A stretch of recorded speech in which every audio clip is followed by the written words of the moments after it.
maalii kana gaafitooti kana gaafitooti naannoo bituu qabdan xiqqaa guddaa matii yorraa baruu baanne midhaan nu baafatti. Dagaagina aadaa afaan seenaaf artii ibsituu eenyummaa Oromoof daawwitii biqiltuun unkurree dur qabaachaa turre beekaa kunuunsuuf dhaloonni heegaree qo'annoof qorannoo miidiyaan deeggaree dagaagsuuf butatee qophiidhaas xumuree.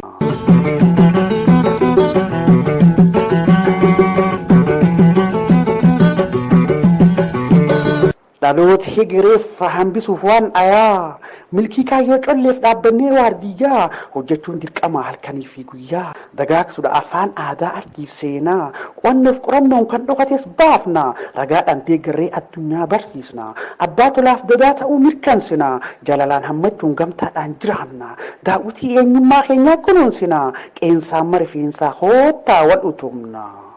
afaan aadaan artiin seenaan duruu faaya qo'annoof qorannoon caalmaatti milkaayaa.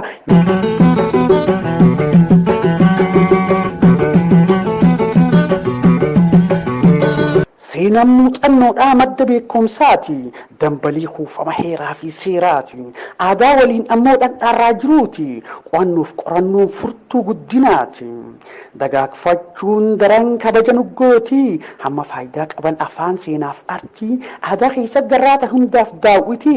aadaa jechuun maalii kana gaafitooti kana gaafitooti naannoo bituu qabdan xiqqaa guddaa matii yorraa baruu baanne midhaan nu baafatti.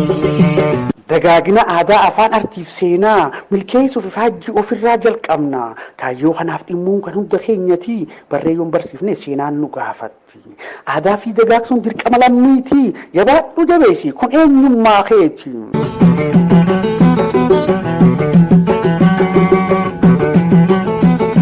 aadaa jechuun maalii kana gaafitoo.